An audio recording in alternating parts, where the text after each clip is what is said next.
10.7 is going to go over partial fraction decomposition. I'm going to start by giving you a quick little example of, what we're doing. In order to add these fractions, what would we need? Common denominator. So we need a common denominator.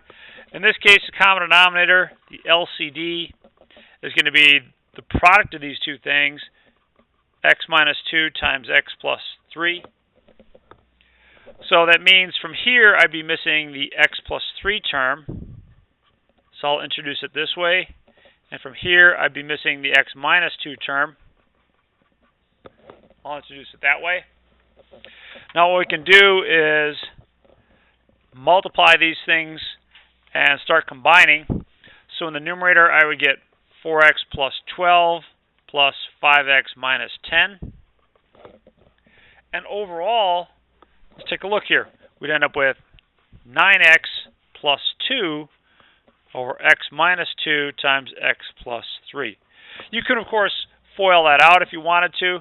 You could write this as 9x plus 2 over x squared. That'd be plus x minus 6. Now in this section, what we're going to do is we're going to kind of reverse this process.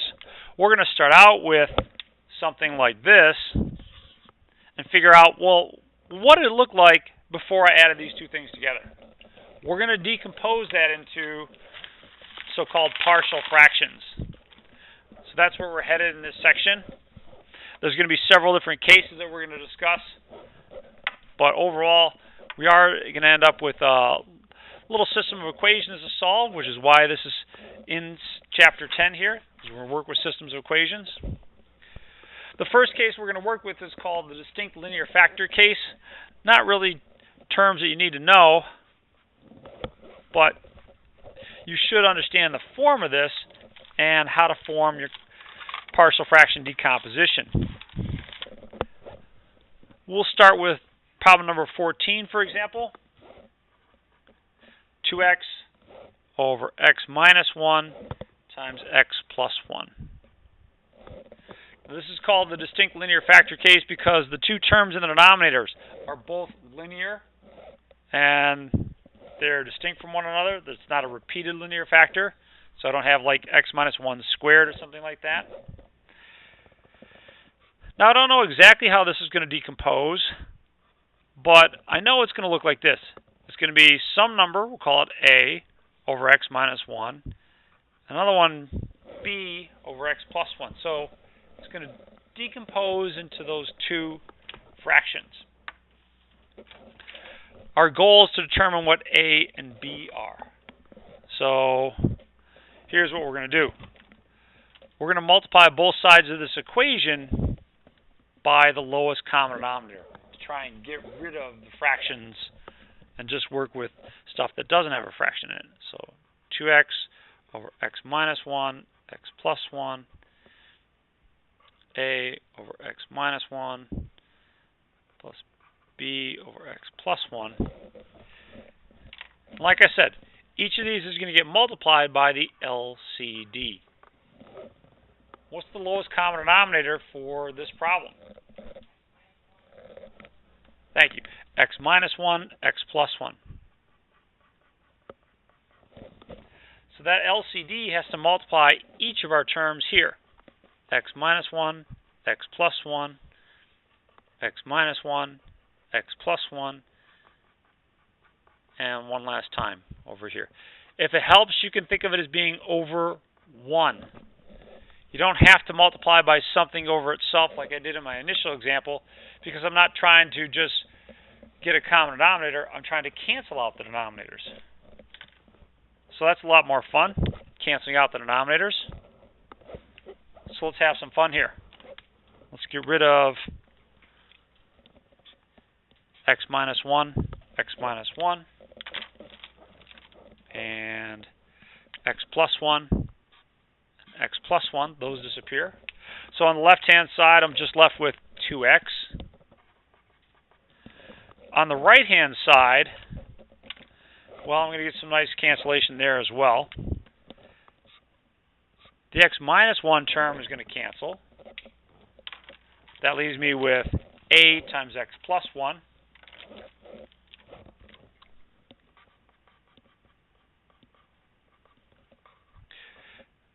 And likewise over here, I'm going to get some cancellation as well. The x plus 1 term is going to be left. So I'll have b times x minus 1. I said x plus 1, I'm sorry. The x plus 1 term cancels. I'm left with x minus 1. So you should have something like this. I still need to figure out what a and b is. So here's my thinking. What we're going to do is we're going to distribute this and kind of rearrange this. We're going to collect like terms and realize that in order for these two things to be equal, the left-hand side has to equal the right-hand side. And that means the coefficients of x on the left have to equal the coefficient of x on the right, and so on. So let's take a look here. 2x equals ax plus a plus bx minus b. And I'm going to pull these terms together. There's a couple terms that involve an x. These right here. So let me pull that together like this. A plus b times x. So I've kind of done two steps there. I add these together and I factored out the x. If you distribute this, what would I get? I get ax plus bx. So that'd be these two terms. Now the other term I have, the kind of leftover stuff, is right here. I have an a minus b. And let me kind of lump those together. A minus b. And that is what I was looking for. I wanted to get things set up just like this. Now for this first problem, even though it's not written, it's kind of understood that there's a 0 here. And I'm thinking of this as kind of like a polynomial where you have an x squared term, an x term, and a constant term. The constant term in this case was 0. But the reason I wanted this is because now I can come up with a system of equations. Here's the coefficient of x on the left-hand side. What's the coefficient of x on the right-hand side?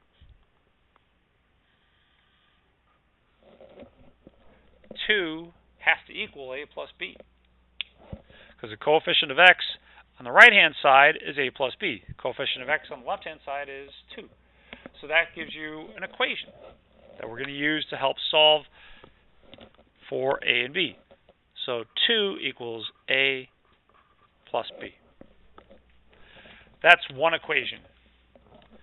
Can anyone tell me what another equation is that I can get out of this?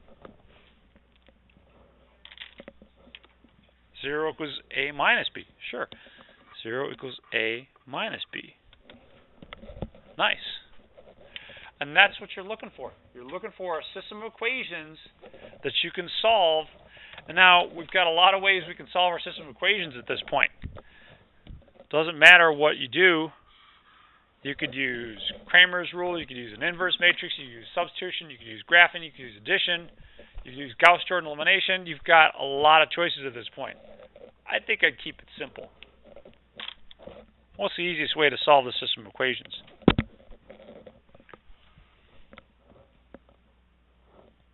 Come on, make me look good. We're live. I'm live streaming. Substitution will work fine. For me, I think addition looks pretty quick and easy, right? If you just add these two together, you get 2 equals 2a. So what does that say about a? A equals 1. And if a equals 1, b has to be equal to 1 as well. Be a little bit careful. That's not exactly the final answer that I want. The final answer that I want goes back up here. I want you to put in the a and the b in the correct places. So really your final answer should look like this. 1 over x minus 1 plus 1 over x plus 1. So that's the final form of your answer.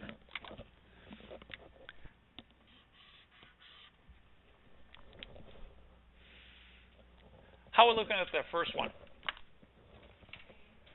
Not too bad, hopefully.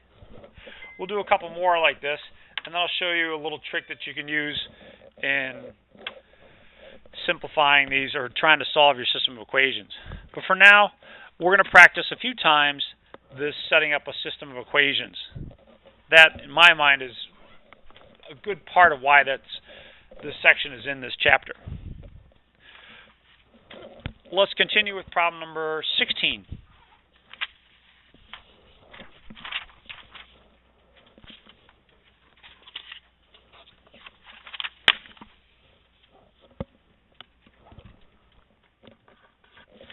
So problem 16 looks like this. X plus 6 over x times x plus 3.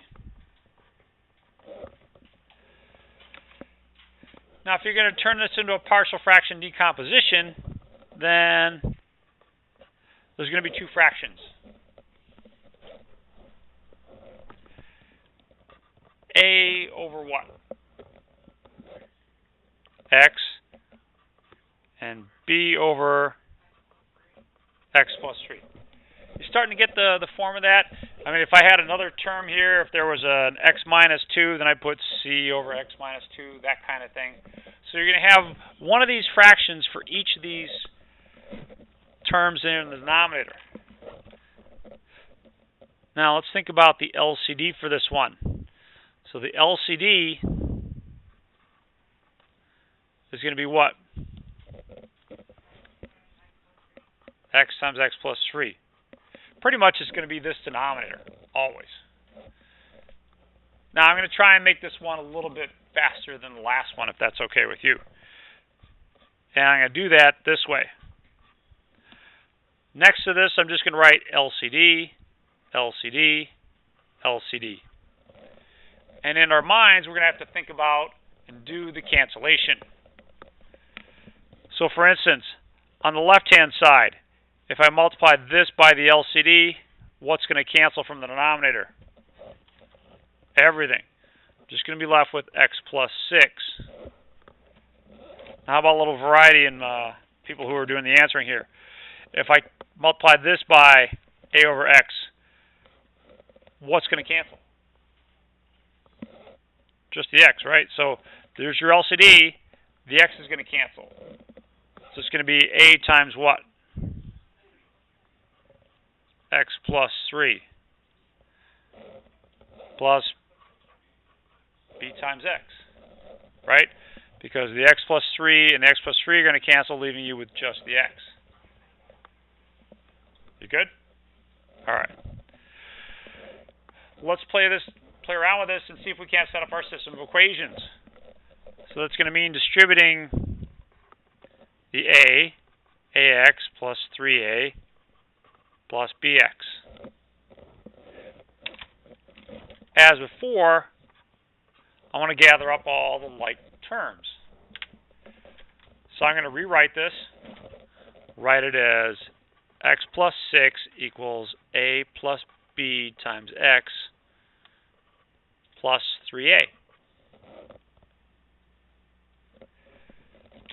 I'm going to pause for a second, give you a chance to see if you can't figure out what the system of equations is going to be based on this.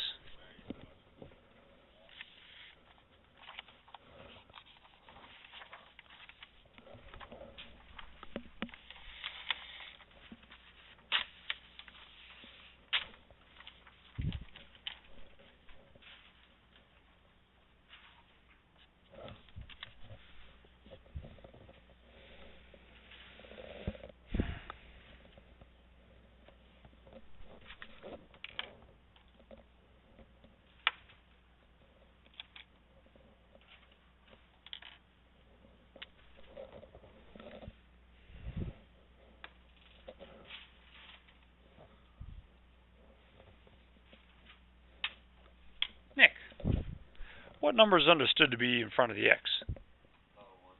A 1. Good. So there's a 1 here, and that helped us start creating a system of equations, right? What's 1 equal to? Perfect.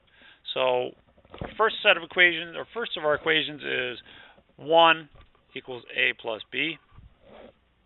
Cool. Dallas, what's the other equation?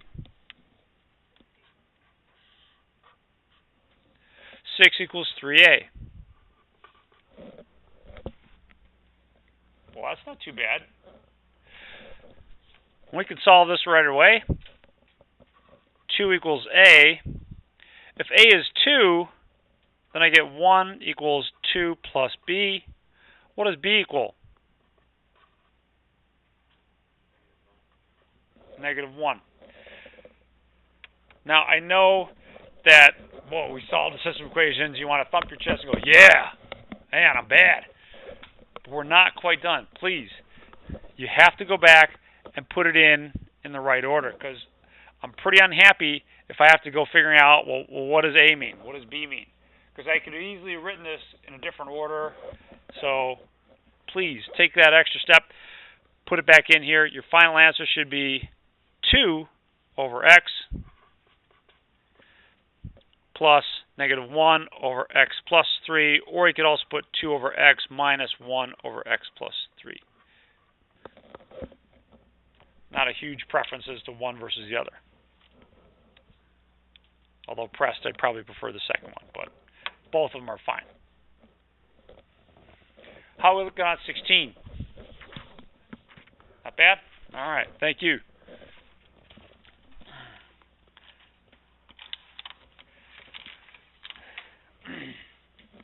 Let's try problem number 18. Again, these are the distinct linear factor cases. These are the friendly cases.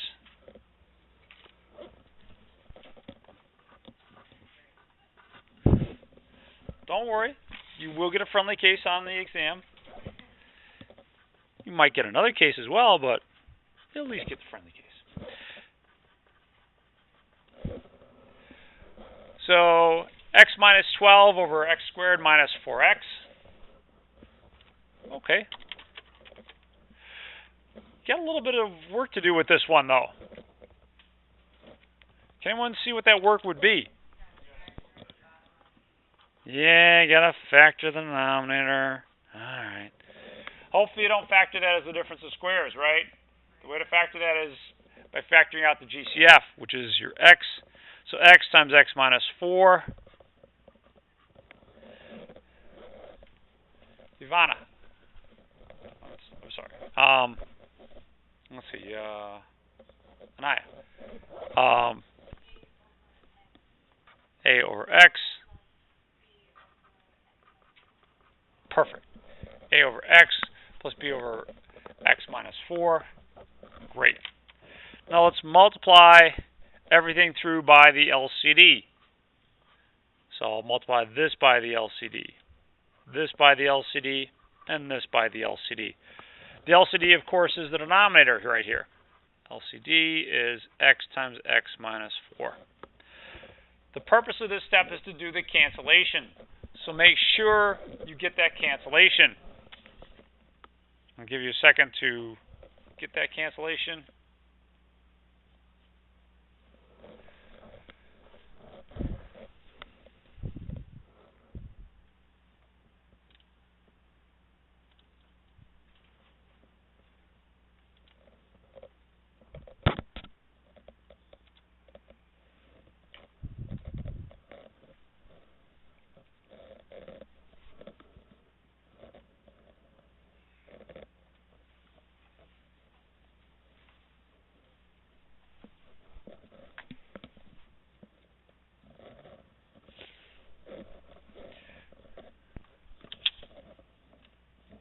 Young soul, what do we get when we multiply by the LCD?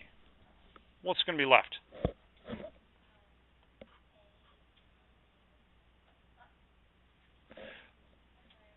It's all right. We'll do the right hand side for us. A times what?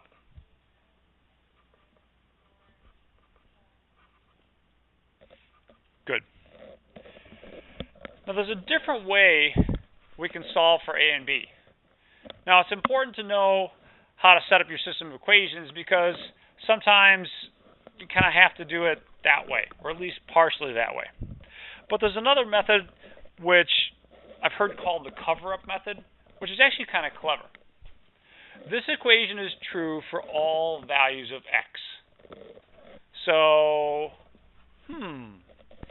that means it would be true for, say, x equal 4. So let's set x equal 4 and see what happens. So on the left-hand side, I get 4 minus 12 equals a times 4 minus 4 plus b times 4. Can anyone see something nice or an advantage of choosing x equal 4?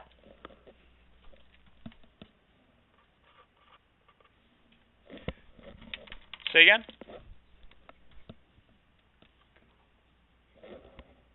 Yeah, it's just a multiplied with 0.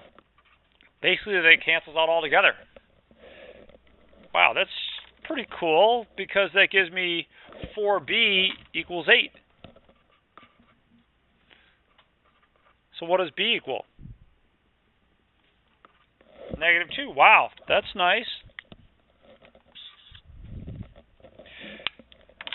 Now, let's go back and use that equation again. So by that equation, I mean this one right here. Is there a different choice for x that would allow us to solve for a?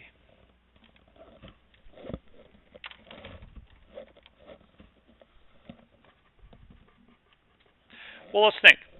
I put in a 4 here. 4 minus 4 was 0, so that got rid of the a. Yeah, if we set x equal to 0, then I get 0 minus 12 equals a times 0 minus 4 plus b times 0. And again, that works out pretty nice. So I get -12 equals -4a plus 0. And wow, pretty quick. We get a equals 3. Nice. Let's not forget to put those back into our problem, kind of the way we set things up. Keep your instructor happy, he'll keep you happy. 3 over x and minus 2 over x minus 4. So that would be your final answer for something like this.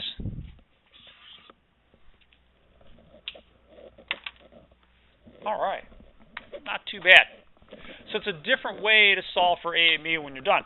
We could have done that for these other two methods as well, but I do want you to understand how that one works, because sometimes you can't always pull off our first method. Any final comments and thoughts on problem number 18 there? Looking good? Thumbs up? All right. For the benefit of my viewing audience, my crowd of students is just bubbling with joy and applauding loudly and wildly. It's great. All right. Hey, thank you. Here you go.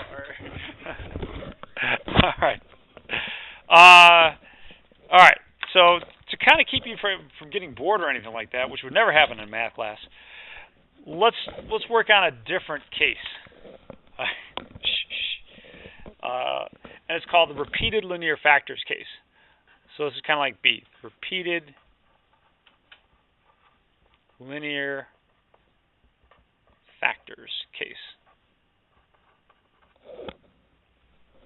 What's that all about? Well, it's pretty much like the title says. So let's take a look at problem number 30, x minus 4 over 2x minus 5 squared. So what's going on is that instead of having, like in the last problem, x times x minus 4, you've got 2x minus 5 times 2x minus 5. It's repeated. So how do you set this one up? Well, we'll start out with a over 2x minus 5, and then you're going to go over to b over 2x minus 5 squared.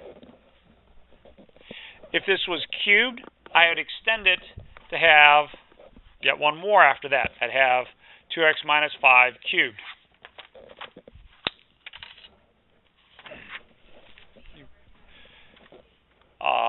You'd actually, no, it would be a different variable, c over 2x minus 5 cubed. So you'd have different letters. In fact, I'm passing it around now, but we'll look at this one a little bit later. Don't worry about it. It's a handout. It's a handout. Don't fret just yet. So, but just so you can see the point, what you need here, if you have the x minus 1 cubed times x plus 1, here's your x plus 1, but for each of these powers, all the way up to and increase that all the way up from 1 to 3, you have b over x minus 1, c over x minus 2, and d over x minus, or excuse me, c over x minus 1 squared, and d over x minus 1 cubed. So you're going to have one of those terms for each of the powers up to including that exponent. So in this case, fortunately, we only have to work with 2.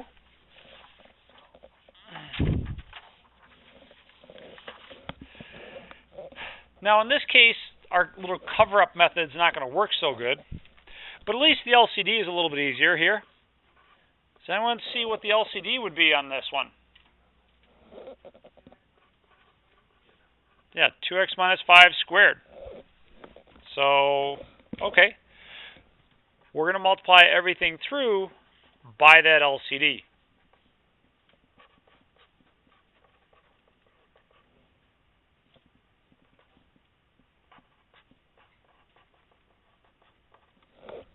So let's do that. So 2x minus 5 squared, 2x minus 5 squared, and 2x minus 5 squared.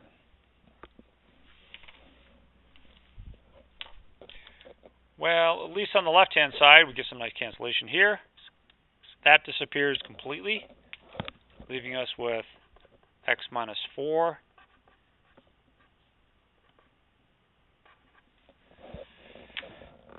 Likewise, on the right-hand side, we'll get some more cancellation like that. But here, only one of these cancels. So we'll have a times 2x minus 5.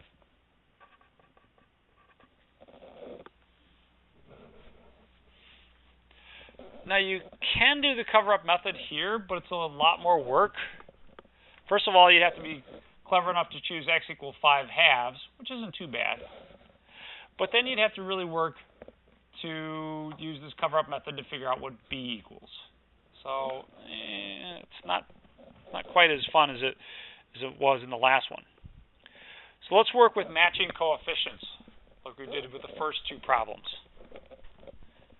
So it's x minus 4 equals 2ax minus 5a plus b.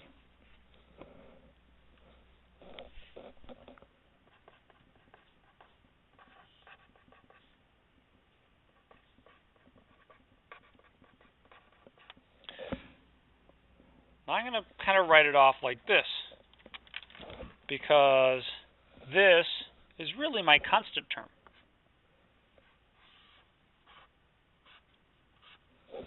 And that gives me an equation. And I should be able to get another equation as well.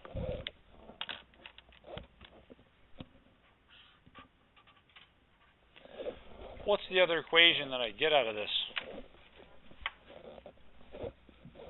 Perfect. 1 equals 2a. We don't need the x's. Yeah. 1 equals 2a. Taylor, I need one more equation. What could that be?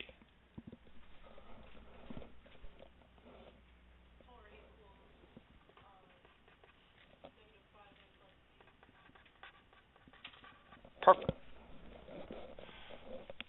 So negative 4 equals negative 5a plus b, and 1 equals 2a. This one, let's just solve it and then substitute, right? We get 1/2 for a.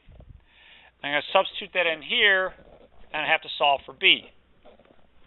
Okay, let's do that. Negative 4 equals negative 5 times 1/2 plus b. So that's negative 5/2 plus b.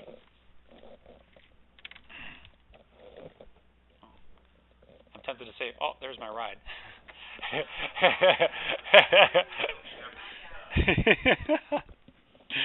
All right. So we'll add 5 halves to both sides. Keep in mind that -4 can be thought of as -8 halves.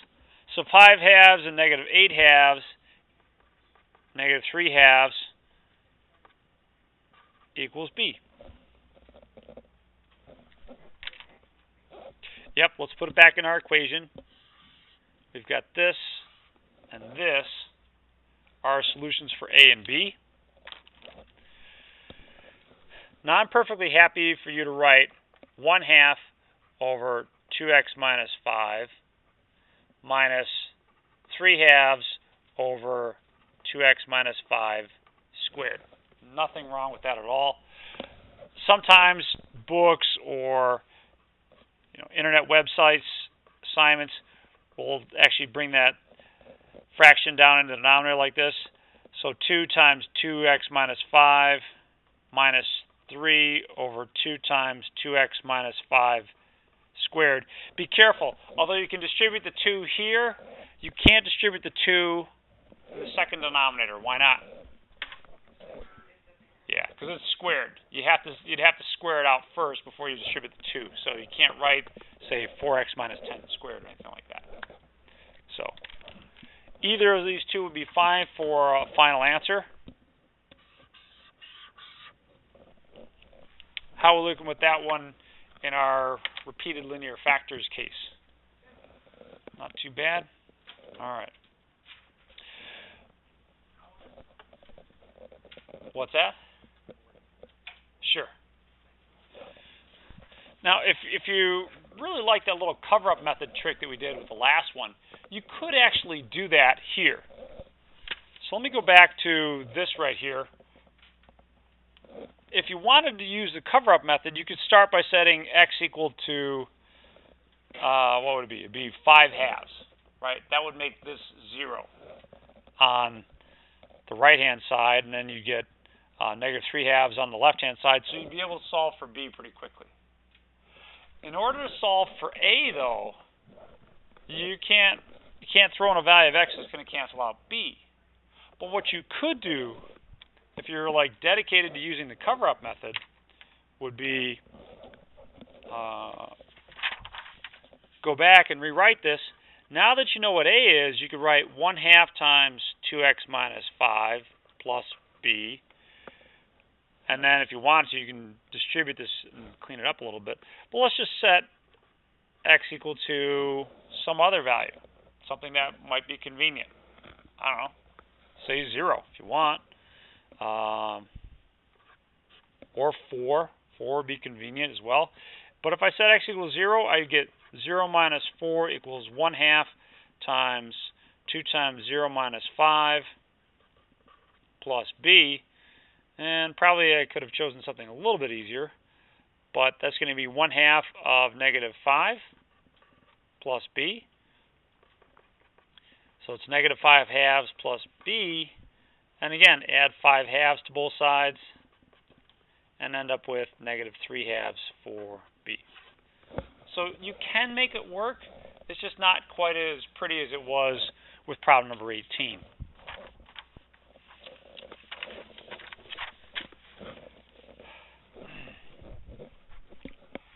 Let's take a look at the handout with fear and intrepidation in our hearts. Well, there's a reason that it's a handout, all right? So,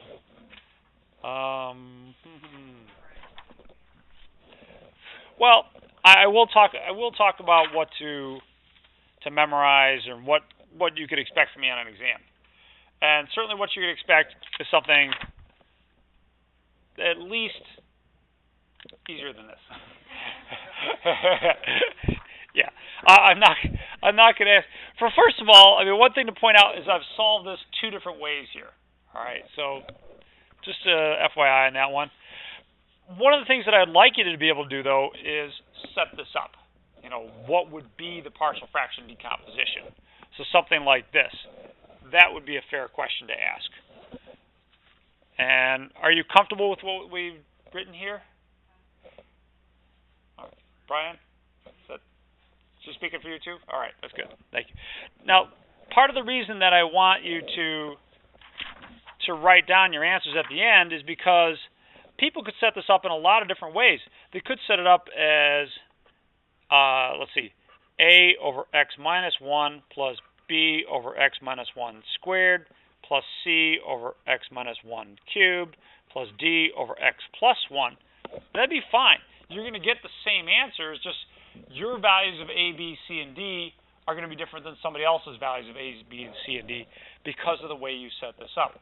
That's why it's important for me at the end that you show me this. If you multiply everything through by the LCD, which is really just that denominator there, this is the equation that you get. Let me try and zoom in and make that a little bit easier to read there. This is the equation you get. It's a lot of work that you have to go through to multiply this stuff out. So, for instance, if you multiply x minus 1 times x plus 1, you get x squared minus 1. Here, I'd square that term right here, and then distribute the x plus 1 term, and this just becomes a lot of work here. You have to distribute that, and all of this work is right here. Cubing this out is a trick we'll learn later in the semester. We'll learn how to be able to just cube those out really quickly, and it's kind of a fun trick. It's going to involve Pascal's triangle, etc., etc., etc., yada, yada, yada. And now I get down to here, where I've distributed everything, and I gotta start collecting like terms. And here's what I did. This is what I do for myself anyways. I look through, and I underline the things that have the same variables here. So I've got an a x cubed and a b x cubed. So I'll underline those in one color. And then I'll look through for the x squareds. And okay, there's an x squared here, an x squared here, an x squared here. All right. And then I start doing other things. All right. Here's my x's. So I've got 3ax minus bx plus a dx. Oh, let's see, there's a minus. Yeah, okay. And finally, whatever's left is my constant term. So I kind of did a double underline on that one. That's here and here, here and here, here and here. And the reason for all this is because I need to pull all this stuff together. I want to come up with my system of equations. So all the stuff that involved my b's, I added a, or x cubed. All the stuff that involved x cubed is right here. Ax cubed plus bx cubed. So factor out the x cubed. There you go. Likewise with the b's. Factor out. I said likewise with the b's. Likewise with the x squareds here, please. Let's continue with the constants. That would be this one, and this one.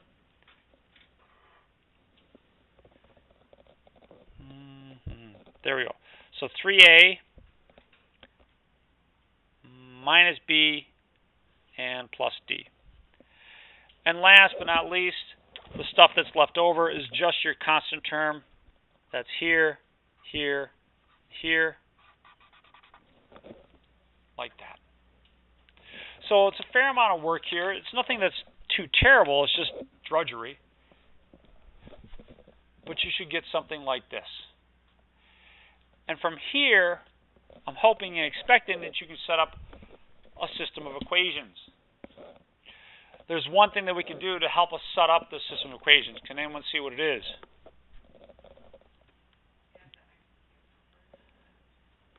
Yeah, there's no x cubed here, so we'll put in kind of a 0x cubed. That way you can start equating things and setting up our coefficients, right? So there's an x cubed here, but there's none over here. So I'll just call that 0x cubed. And that can start getting us our system of equations. So to kind of keep you guys a little awake here, here's a test question that I could easily ask. Set up the system of equations. So if I've given you something, I'll write it all the way down to here or maybe here, and then ask you, what's the system of equations? That's a fair question. So what you would do is equate coefficients. So the first system of equations would be 0 equals a plus b. What would be the next system of equations?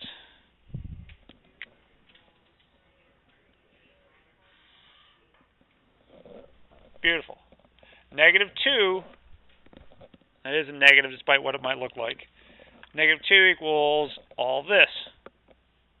Perfect. And continuing.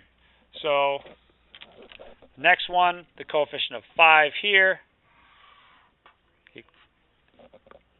All that there. And, yeah, last but not least, yeah, this one right here. And let's just do that in a brand new color altogether. There. So that's where your system of equations comes from.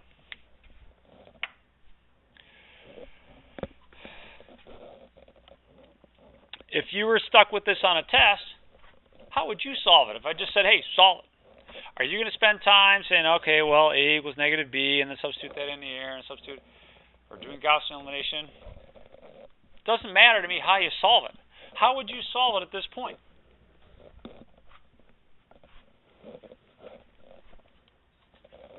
Yeah, I do an inverse matrix. Yeah, absolutely. Absolutely. So, let's take a look at what that would be. Second matrix. How about edit second matrix? I need a 4x4 matrix because there's 4 equations and I had 4 unknowns. It'd be 1, 1, 0, 0, -3, -1, 1, 0, 3, -1, 0, 1, and -1, 1, 0, 1. So that's my 4x4 matrix. I have that in A. I'll also need something else, right? Matrix B. So matrix B, let's exit this, second quit. Matrix B is going to be a 4x1, which is convenient to have already got that there. 0, -2, 5, and -1. Let's print out each of these. So just type second matrix. Make sure it looks like it's supposed to. So that's all the coefficients here. Looks pretty good.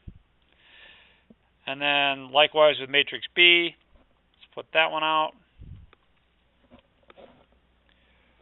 Then I'm going to go back and type in matrix A, hit the inverse key, times matrix B, and bam, there's your solution.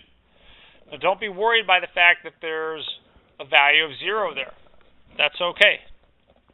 Nothing wrong with that at all. It just means that our solution doesn't have an x minus 1 squared term in it. That's all. So overall, let's take a look here. For us, that would be 1 over x plus 1 plus -1 over x minus 1. You don't have to write the 0 over x minus 1 squared term. Might not be bad for me to see, but you don't have to write it. And of course, you could write just as -1 over x minus 1 if you'd like to. But that's your solution to this. I think that's probably the easiest way to go. There is an alternative method.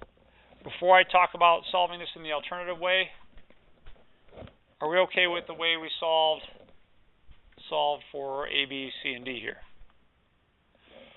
Are you okay with the setup? The problem itself is probably a little bit longer than I would ask. I mean, that's just a lot of work here, and it's very easy to make some mistakes here. But one thing that's reasonable to expect is if I took you down to here or here, that you should be able to finish it up. That's reasonable to expect. All right, and then the other nice thing about that is that you're less likely to make a mistake with some of the algebra, especially like cubing this out. I mean, I kind of did that in my head because I know the tricks. But you will too at the end of the semester. So, all right, so there's an alternative, and it's going back to the cover-up method. So the cover-up method is going to bring us to here.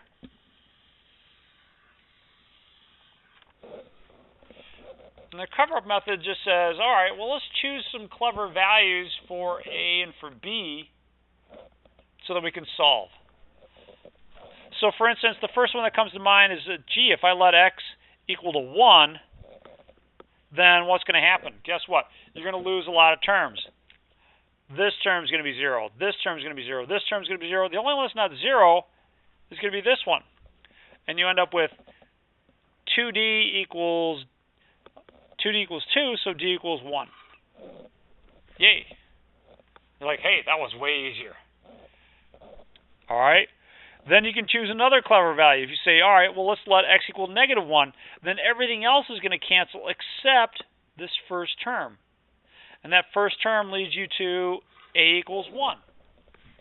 Cool. If you put these values back in for A and for D, then you can keep solving. You can choose x equal 2 more values, say x equals 0 and x equal 1. And the only thing left unknown is going to be B and C. And you end up with 2 equations and 2 unknowns, and you can solve for B and C. So it's a lot of work to do it that way. I mean, it's nice and it's finesse. It's up to you, whatever you find most comfortable. It's up to you. Any comments or questions on that one?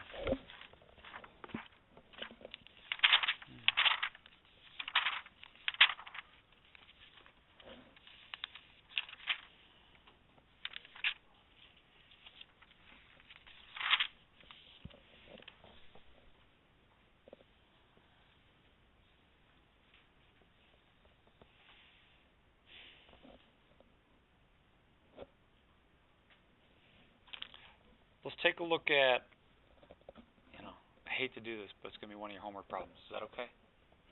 You're sure? You're sure? All right. This is a new case.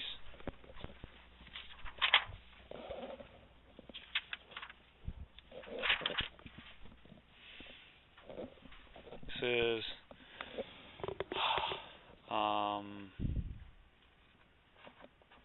called the prime quadratic case.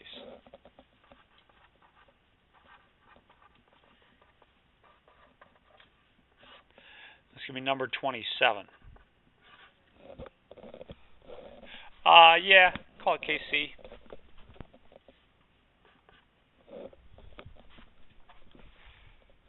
So x squared plus 1 over,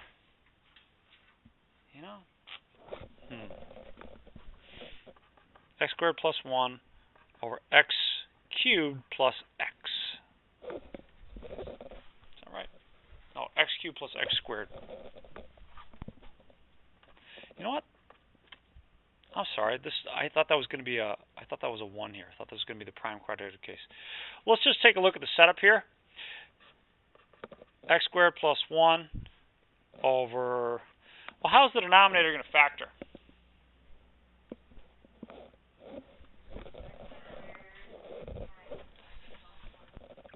Good. X squared times x plus 1. Try and set up the partial fraction decomposition here. See what you can come up with.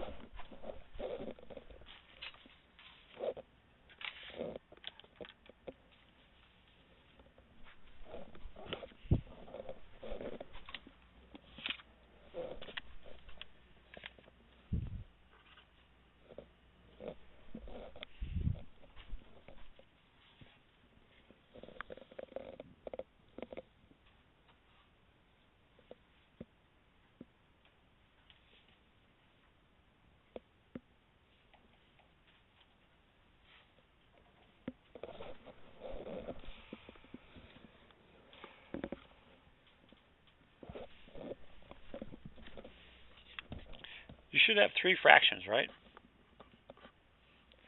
So the first one, what'd you write? A over x, good. b over x squared, and c over x plus 1. Good. So actually, you know what? This is kind of the repeated linear factors case, but I am going to do one for you, part of your homework, that is not. Problem number 37. 39, sorry. 39. No, I was right. 37. I thought I was wrong, but I was merely mistaken. X minus 3 over x cubed plus 3x.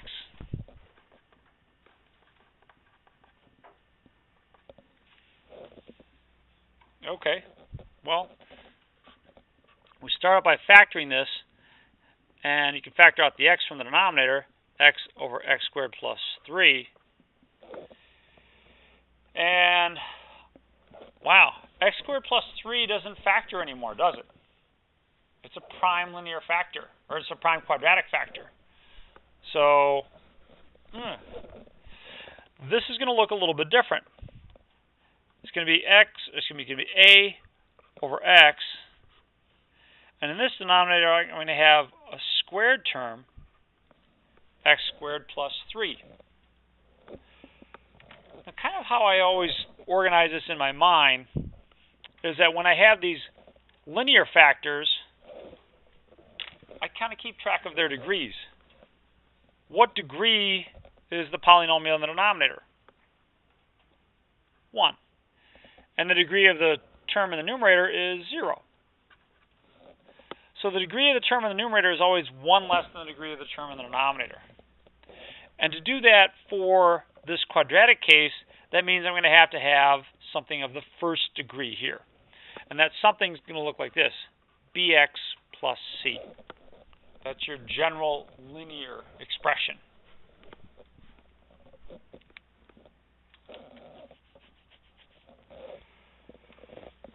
So let's go through and set up the equations here for this one, and then we'll pack it in for section 10.7. So it's going to be x minus 3 over x times x squared plus 3 equals a over x plus bx plus c over x squared plus 3. And we're going to multiply everything through by the LCD here. So x times x squared plus 3, x times x squared plus 3, and x times x squared plus 3.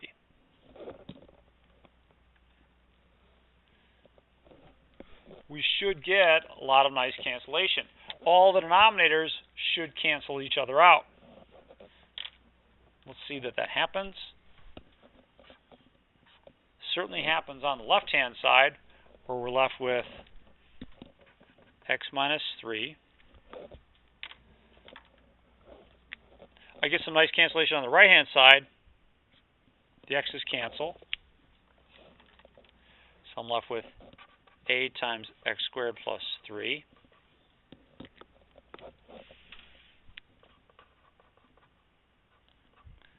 bx plus c times x squared plus 3 on the right-hand side. Just x, my bad. Just x. Rats.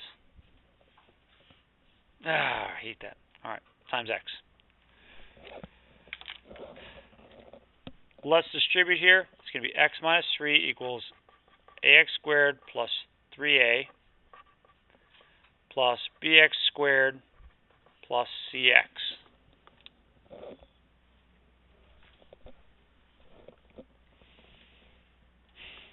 Okay. Again, we want to organize things a little bit.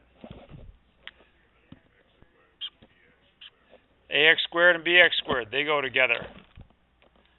And then, what else? I'll have just a cx and a 3, right? So all these things are going to go together. There and here. Now, it's not written, but what else do I kind of need to understand is here 0x squared.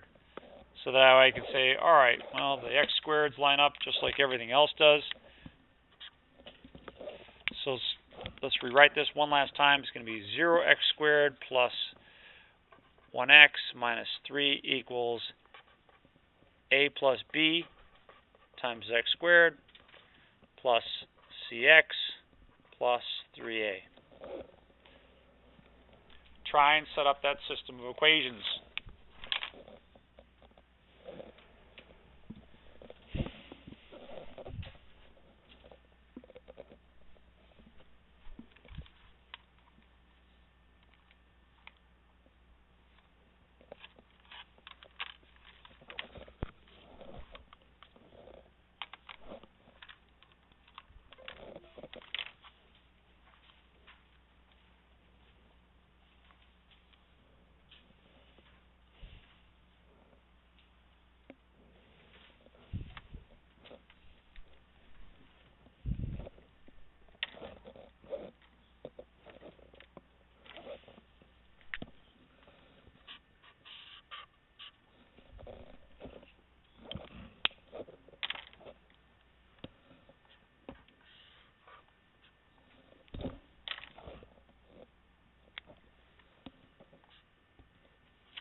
We should end up with a fairly straightforward system of equations. That'd be 0 equals a plus b, 1 equals c, and negative 3 equals 3a. So immediately that tells us pretty much a and c, right? A equals negative 1, c equals 1. So we got 2 out of the 3. And to get b, that's not too much work, right? You substitute in a equals negative 1 plus b equals 0, so 1 equals b. So 1, 2, and 3. Put them back in. So it's going to be negative 1 over x plus x plus 1 over x squared plus 3. And that's not too bad at all.